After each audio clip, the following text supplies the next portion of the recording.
All right. So we're going to be starting the reflections portion on our packet. So that's going to be page 7.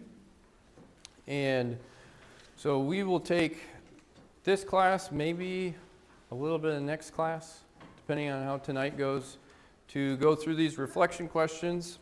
I want to take just a little bit to reflect on the whole thing that we've been talking about. So sort of talking about belief in the resurrection and applications moving forward. So we will have tonight, Sunday, next Wednesday, and then we'll be done. And we pass into Aaron. We said the 23rd, right? Yeah. Okay. Unless you want longer. No, I'm easy. I'm tired. Okay, so yeah, we'll have Sunday, next Wednesday, and then on the 23rd, 2 Sundays from now, we'll be transitioning to Aaron's class in Thessalonians. And so, I want you to be thinking about if you have any questions about what we've gone over or just things that pop up to you as we're kind of wrapping these things up. Just whatever you want to ask, whatever is on your mind and what you're thinking about as you're processing all of this. Can somebody recall, where did we leave off on Sunday?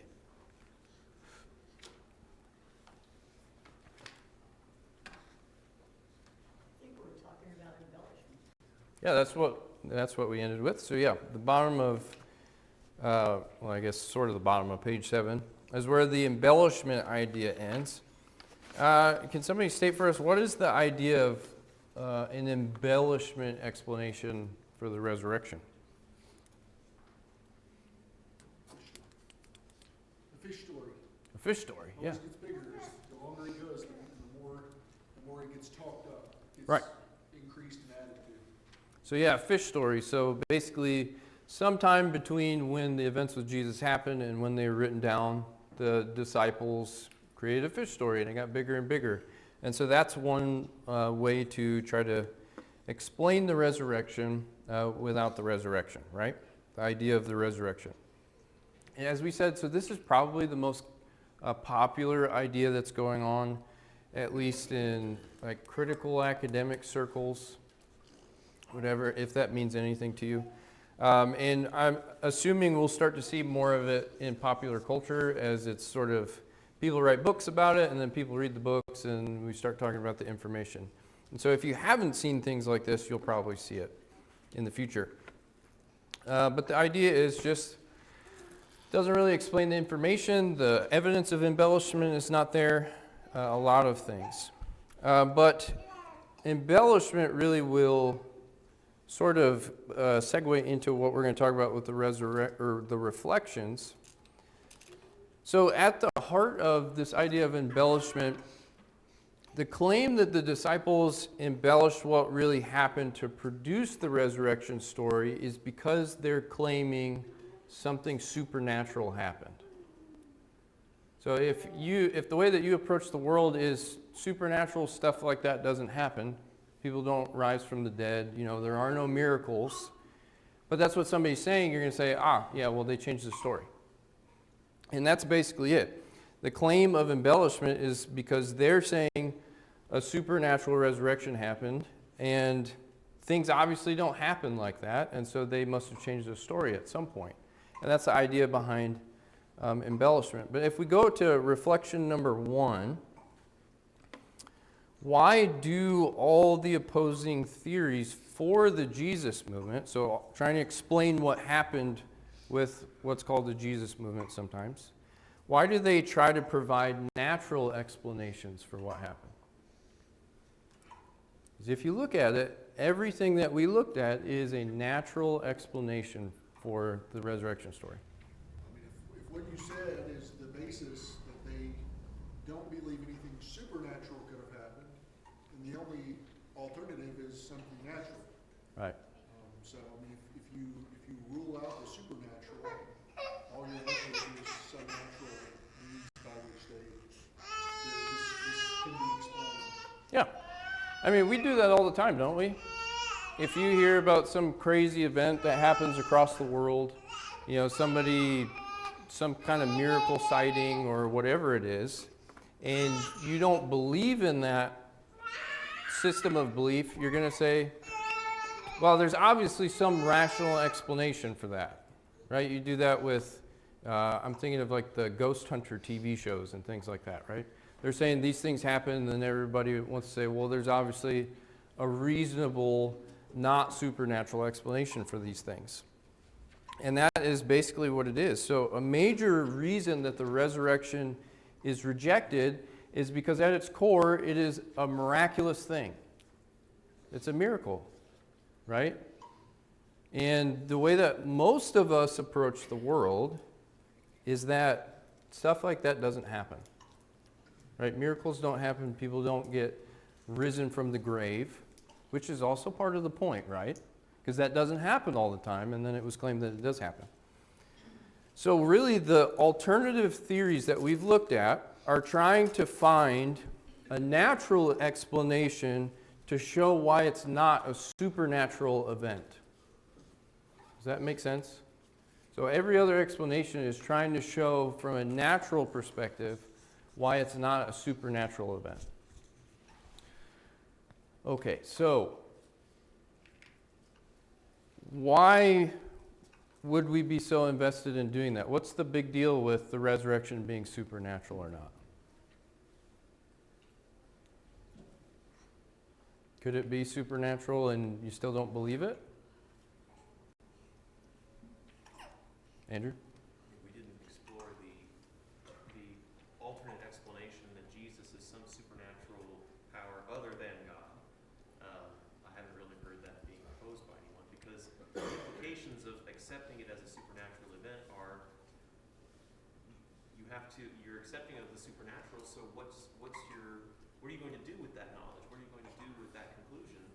It kind of begs the question of people who would accept it as something supernatural but then proceed to deny any of the rest of his claims or anything else that he said, which is that he was God. Right, yeah, it opens a whole door to a whole lot of things. And we did see, for instance, like the quote in the Quran that we looked at, of they're saying something supernatural happened with Jesus, but it was completely different than anybody's ever said, right? It's the idea that it looked like Jesus, but God actually took the real Jesus into heaven. Was one way to look at that. But, right, if I don't want to believe that it's something supernatural or miraculous, whichever word you prefer, I mean, I'm using them interchangeably here. If you don't want to admit that it is miraculous, you have to find some other way to explain it. Because if it's miraculous, then that means that God is involved in bringing Jesus of Nazareth back to life. And unless I'm just going to say, oh, that's cool, and completely ignore it, which I don't think most rational people would do, then I got to find some way to explain how all of this Jesus business came together. So that's really what's behind all of these, is trying to find some other way to explain what happened, and specifically, really, our core facts that we've looked at. And, I mean, that makes sense to everybody, right? If you don't want to believe something, you have to find another explanation for it. I don't think that's really dishonest or anything. But how does the life that Jesus lived and what he said change that? What kind of groundwork did he lay?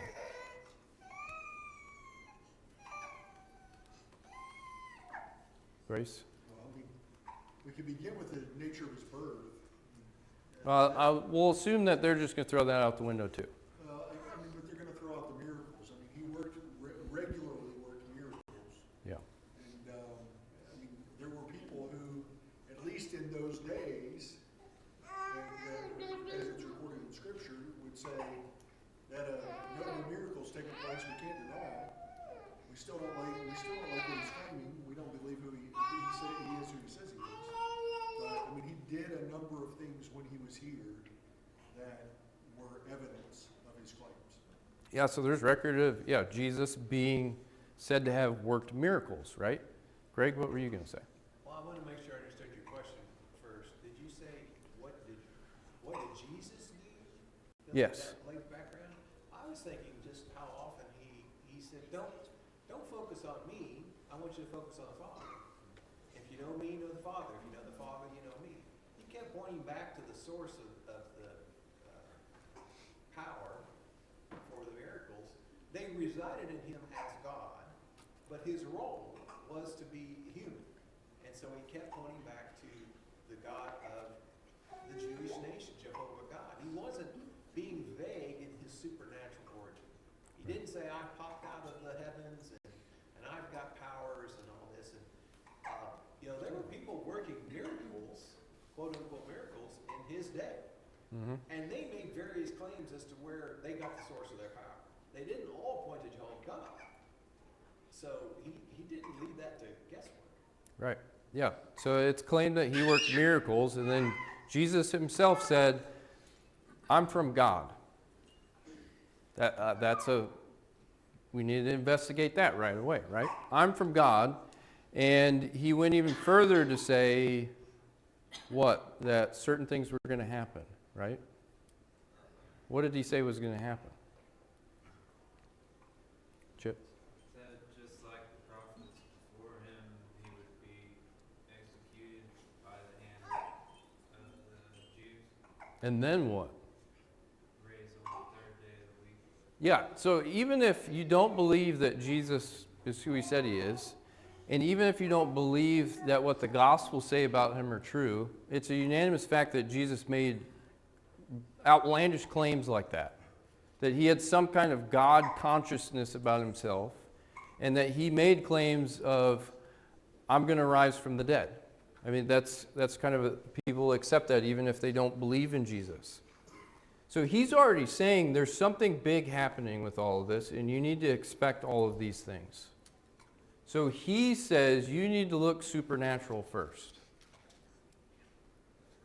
But if the way that we look at the world says, no, that's not even a possibility, then we're not going to pay attention to that. But Jesus is intentionally saying there's something big going on, God is involved, and you need to consider that when you're looking at all this.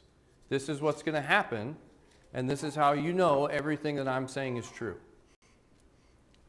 And any honest person has to wrestle with that, right? Is this stuff that Jesus is saying true or not? Does he have something going on to where he can predict that this is going to happen? If we're not willing to look at that, then we're just not looking at the whole picture, right?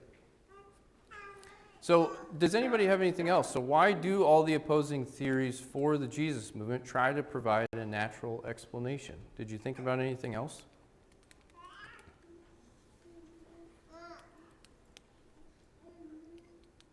Addie, did you have your hand up a while ago? No? Okay. Sorry, I didn't mean to forget. I just didn't want to forget because I do that. Okay. So I'm going to put something on the screen here, and I don't know if you'll be able to see it.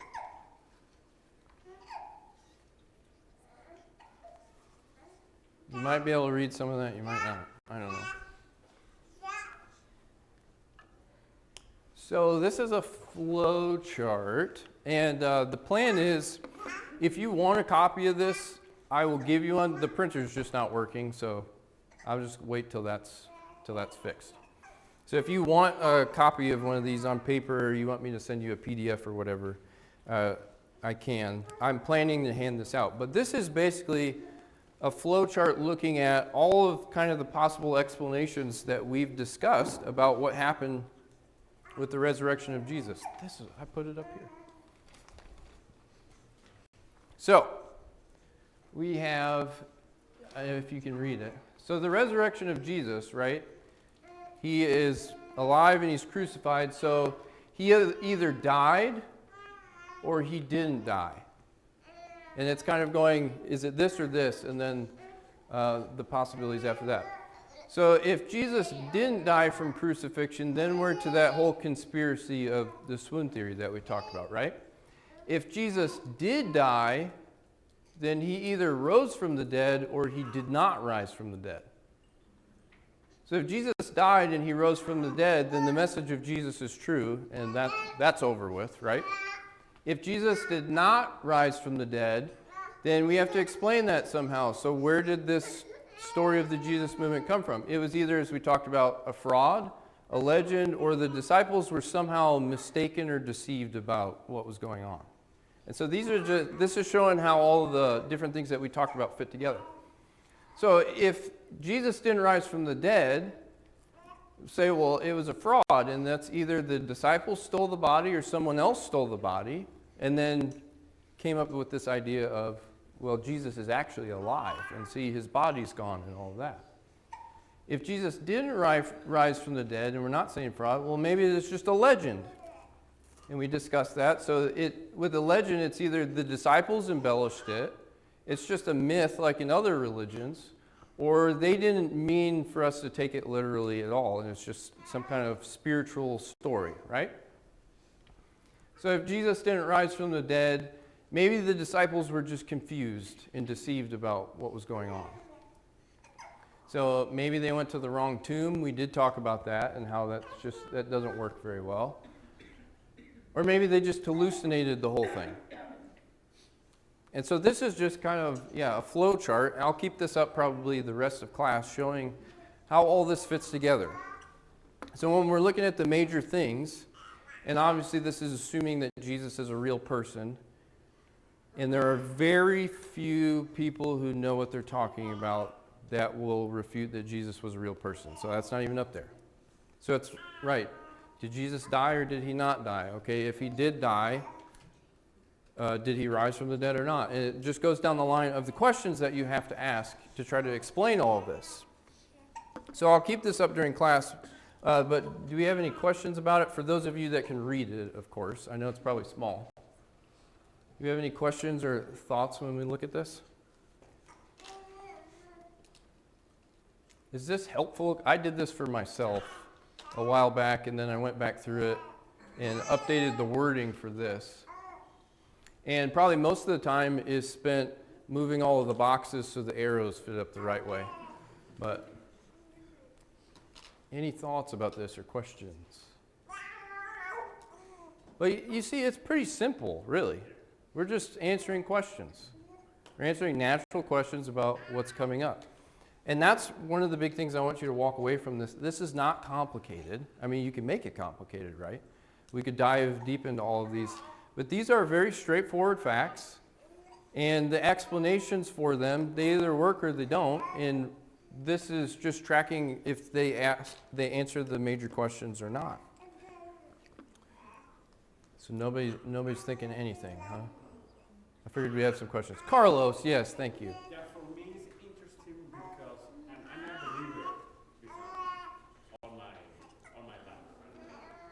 Before Christianity or another kind of religion, but this kind of information is valuable for talking when other people they are not believers. So they are these kind of questions and they can debate with them and talk with him about these kind of topics and interchange this kind of information and just discussing about how can persuading a little bit some kind, the different point of views, about how come Jesus maybe real sometimes, or maybe not. But it's interesting. I never see this kind of view. Well, this is original. I don't know. I made this thing, so I don't know if there are others out there. That's just kind of how my brain works. But yeah, so Carlos said, he's been a believer his whole life, and so this kind of shows a different perspective and maybe a way that we can see the whole picture in trying to persuade people about all this. And this is really the big thing is, this is what we've been talking about as far as these explanations and things. This is looking at how it all fits together. Was there somebody before Greg or no? Go ahead. It's going to take a while for me. I'm old enough, I remember a time when people were uncomfortable when you talked about, do you believe in ghosts? Do you believe in spirits? Do you believe in the supernatural world? Yeah, not really anymore. Well, the church sort of struggled with that question too. And I thought, well, I ghosts my whole life. There's the Holy Spirit. He's called the Holy Ghost. I've always believed in ghosts, but belief in the existence of other civilizations, other worlds out there in our not our solar system, but our universe. Well, maybe, Greg, you don't know that. I mean, Martians and all that. People would keep sort of a guard on that. And I was like, oh yeah, I believe in all that stuff, or I don't. There's a liberty on a lot of people's parts to accept all kinds of ideas about the supernatural realm, and don't seem to have any struggle with that. But the struggle is we don't find as many Athenians today as we did maybe. Yeah. And the key is to find an Athenian to where you can say, I see that you are superstitious, and that's an old word for, I see that you accept the concept of the supernatural. I see that you're comfortable recognizing that even in a modern day of science, science does not answer all the questions that arise in your experiences in your life. And I think I know some of the answers to the questions you cannot answer with a scientific mind. And so when you walk through this, the issue being, a lot of people are like, well, you do your thing and I'll do mine. You believe in ghosts, you believe in UFOs, you do this. I mean, I heard actually a bit of a conversation with a former president recently, and he was like, well, did you go look at the files, and did you go look at the secret files, and did you find evidence of aliens visiting the earth? And he was like, I'm not telling you if I did or not. Now, you believe what you want. And we're like, yeah, I accept that. But using that as an opportunity, when you have someone who's just kind of out there with like, oh yeah, I'm sure there's something to it, but no one can really know. We can then say, well, I think I can prove that there's a supernatural. Well, what? You got pictures of UFOs on your camera? What are you talking about? And I think it's a way to start conversations with people that are receptive, but they don't have any guidance in what to do with that receptiveness. Yeah, and that's really kind of, there's a lot to say about that. Most people just don't think about it. They don't think about it. Right? I mean, even if somebody is sort of what we would see as a spiritual person, I mean, what fraction of people either have the access or the wherewithal to go through, exercises like this? And that's part of where we have to offer the gift that we have been given to help them be able to see. But what you're talking about is helpful, because if you look, for instance, at Gen Z and younger, and the surveys that they've done with them, the vast majority of them believe that there's some kind of spiritual or supernatural element to existence. That's a huge step forward. That's a lot better than a lot of you boomers and Gen X. It's not the case with your generations that they think that. But, right, if somebody is already open to those kind of things, and, maybe they just haven't really dove into Jesus at all. And this can kind of help walk them through a lot of those things.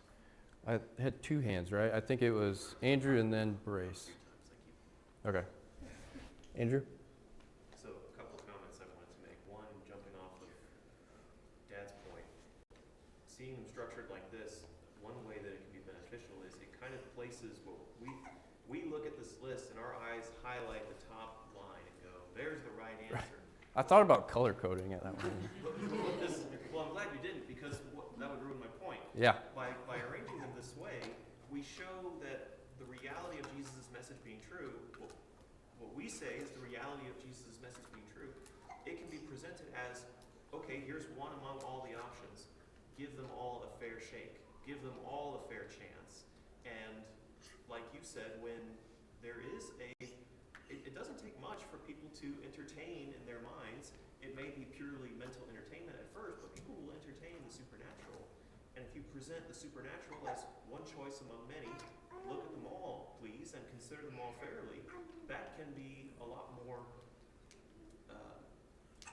welcoming to someone thinking about it than going, okay, this one's the right answer, now let me tell you why all the ones underneath it are wrong. And that's an antagonistic way of going about it, rather than just a open-minded way of going about it. Yeah.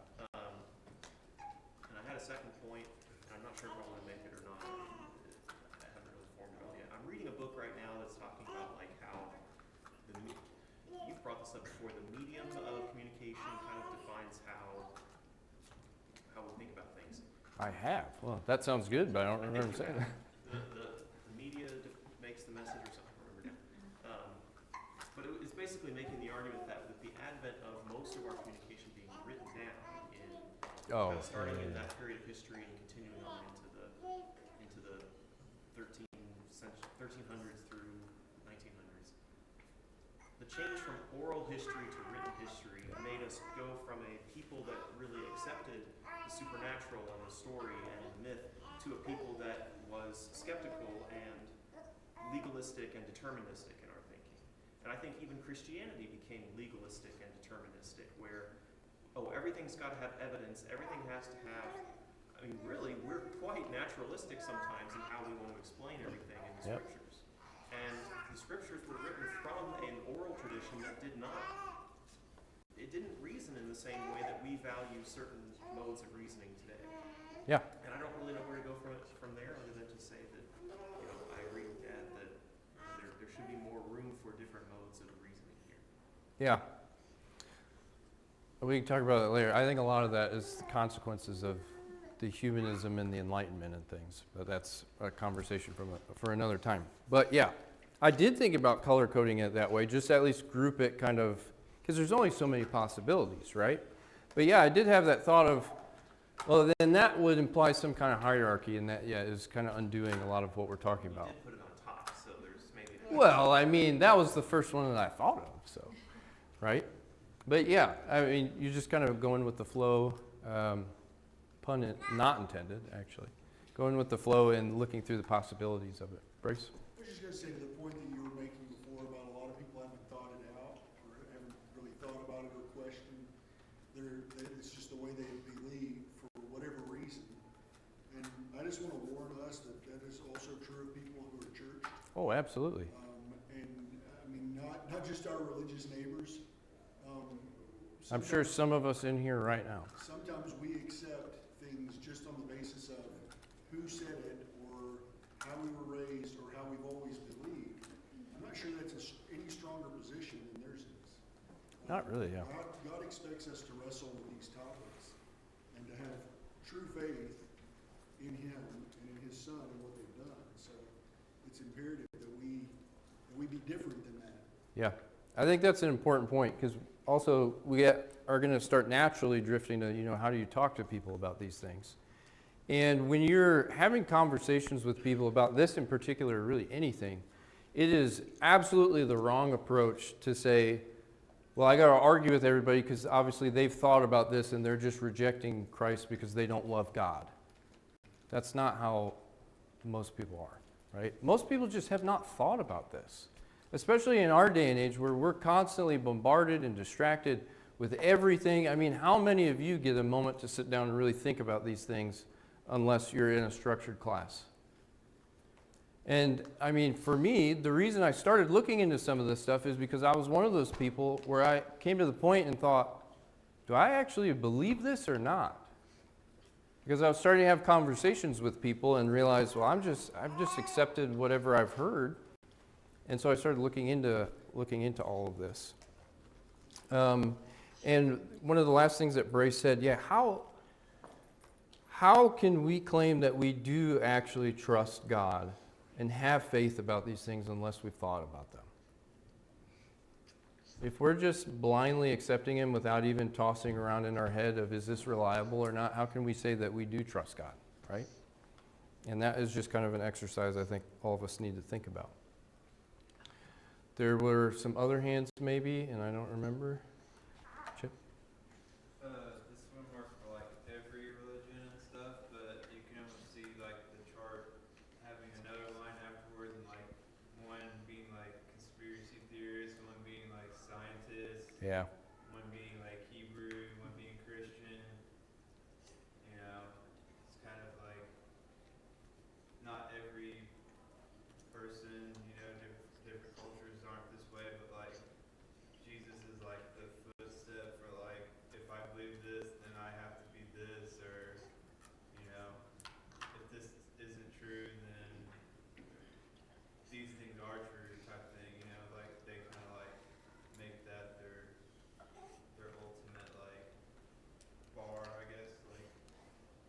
Yeah.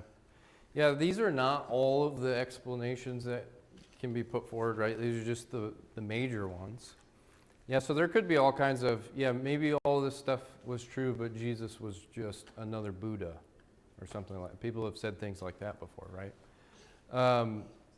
And I'm happy to talk about those things if you want to. I'm not going to take the time in class right now. But suffice it to say, that is not how Jesus understood himself, right?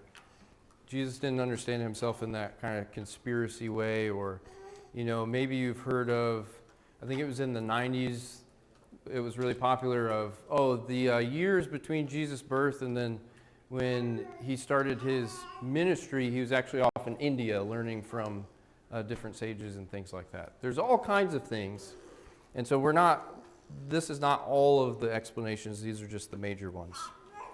And it's also assuming, this is kind of combining what Andrew and Chip said, this is the way that Westerners are going to think in a lot of ways. So, the eastern part of the world more so now today. But this is a very Western, kind of Americanized way of thinking, right? Where we just think everything is purely rational. We don't talk about the mystical kind of elements of things. So just keep that in mind too when you're talking to people. Others just might not approach the world this way and think A plus Y, equals B or whatever, and follow it that way. Anything else about this before we keep going with the questions? Okay, I'll keep it up behind us as we talk about this because it helps to see the big picture and reason through. So number 2 on the bottom of page 7.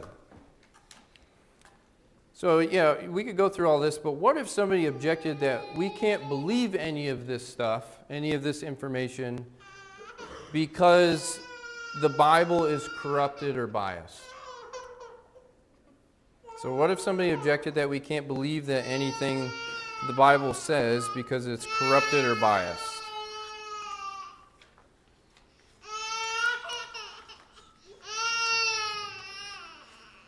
Grace is deferring to somebody else first. Anybody?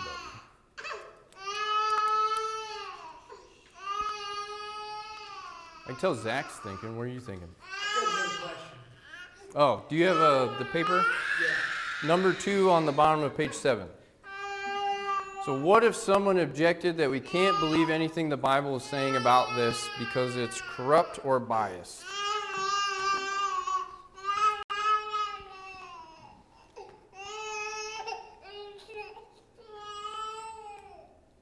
Anybody have any thoughts about that? Andy. I guess I would start with asking them, what do you think in the scriptures has been corrupt or biased, rather than just a blanket, Yeah. I can't trust any of it. There should be, and again, it's kind of leaning on that deterministic thinking, but there should be a reason why you think that. What from the text gives you a reason to say that it's corrupt? Right. So, there's that one thing. If someone says, well, it's all corrupted or biased, a natural follow-up would be to say, can you give me an example? Right? Because it's really easy to say something like that.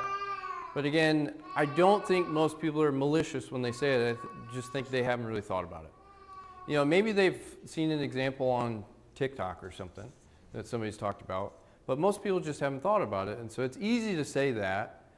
And to help, move discussion along, can you give me an example of maybe where something's been corrupted, right? And so that would be one thing. What else?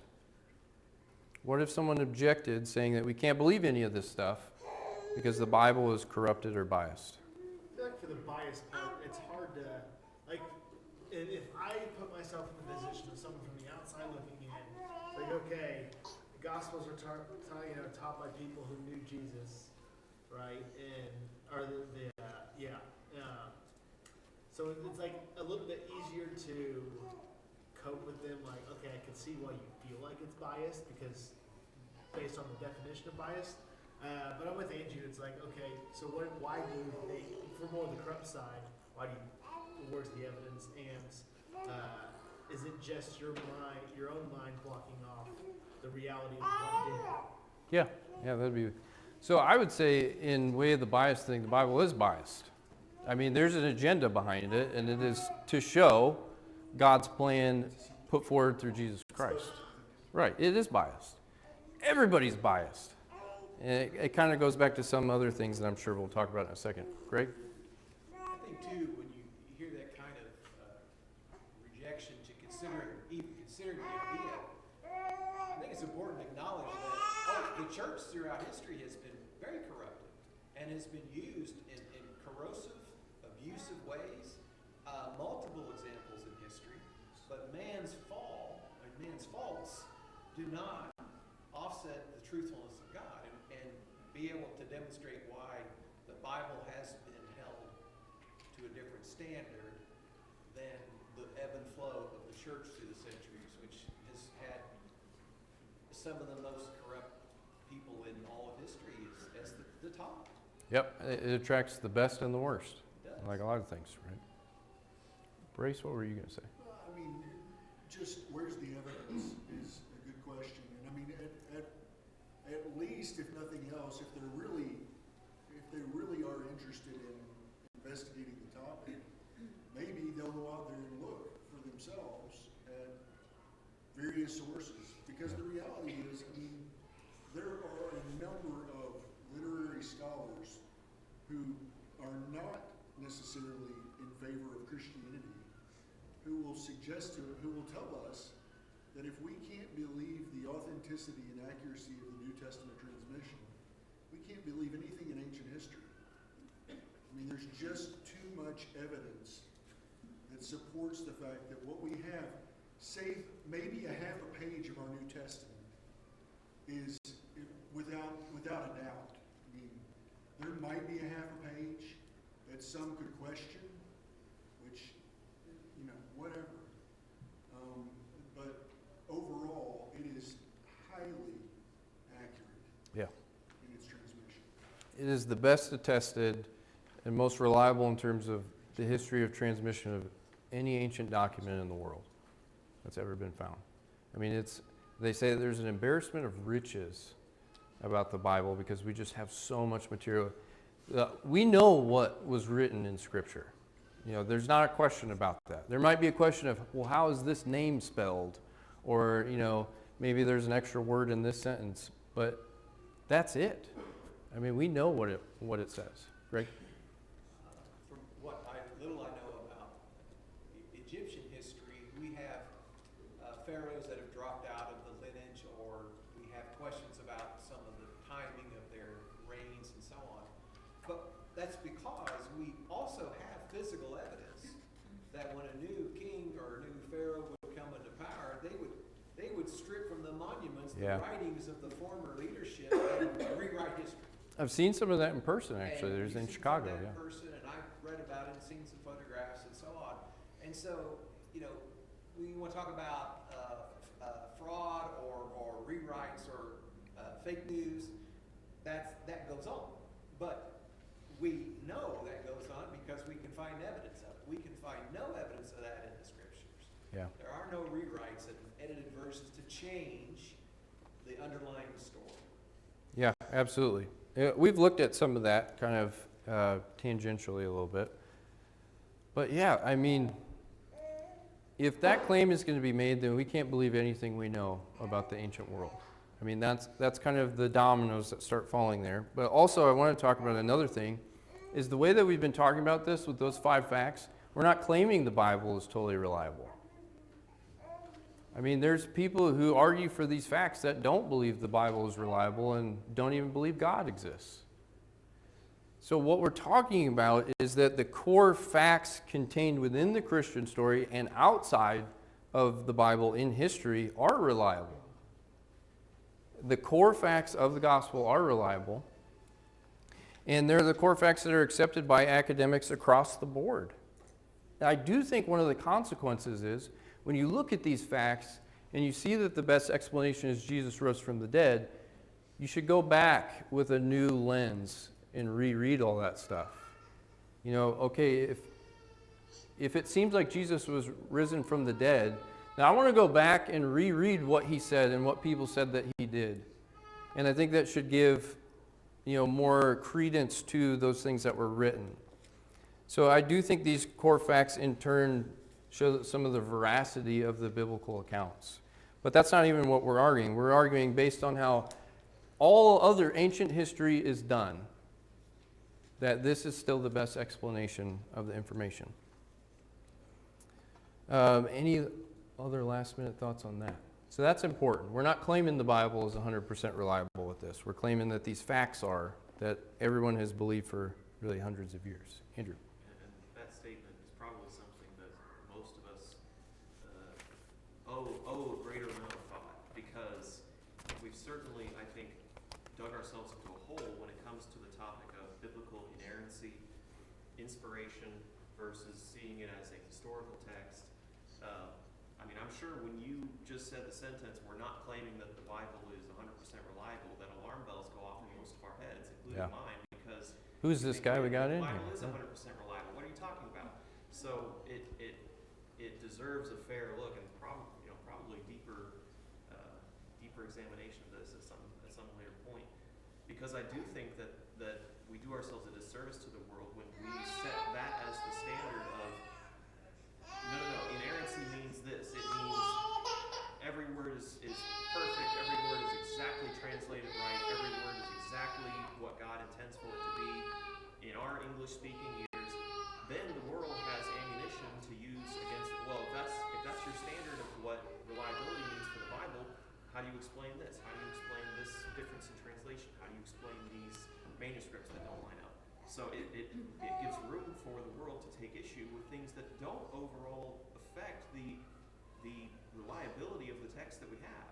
It doesn't undermine the overall message of the scriptures. Like you said, the issues become minutia. They're not message-changing differences. But if we set the standard too high, then there's no flexibility in that. It's too brittle.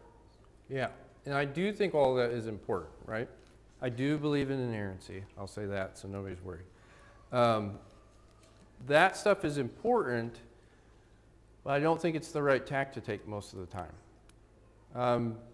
Because what we're talking about here, it takes all of the pressure and it puts it on Jesus. This all centers around him. Is he who he said he was or not? And I think that's the way to go, because he is the linchpin of everything. And sometimes, inerrancy and things like that is sort of more of a, I don't want to say secondary and get in trouble, right? But it's about Jesus. It's not about the transmission of the Bible. The Bible could be false and Jesus still be true. Again, that's probably going to be freaky for some people, and we can talk about that. But the point is, even if all of that was disproven, if somebody was able to show, the history of the Bible's transmission is false, that does nothing to what we've talked about. Jesus can still be raised from the dead. Well, in order to perhaps rescue you if need be, I hope you all know me well enough what at I'm this hearing point. you say is inerrancy of Scripture is not necessarily the best place to begin with people that we're talking about. Right. Because it's too big of a chunk to bite off. If we can begin with these core facts that are accepted by a whole lot of people in the world that want nothing to do with Christianity or inerrancy of Scripture or any of those things, and show that those things are reliable and true, then what is the best explanation for the evidence? Yeah. And so, and I agree with you. I think that's not the place to begin if we're wanting to really try to reach somebody who is in this spot. Yeah. I think ultimately we need to get to the core, to the center, and Jesus is the core. The resurrection is. All that's important, and I do, I'm passionate about those things. But this, I think, is where we need to turn all the pressure, because Jesus can take it. He's not afraid of any scrutiny, right? Okay, so we'll pick up on page 8 on Sunday. So talking more about these reflections. Does anybody want to throw anything in before we close? All right, thanks.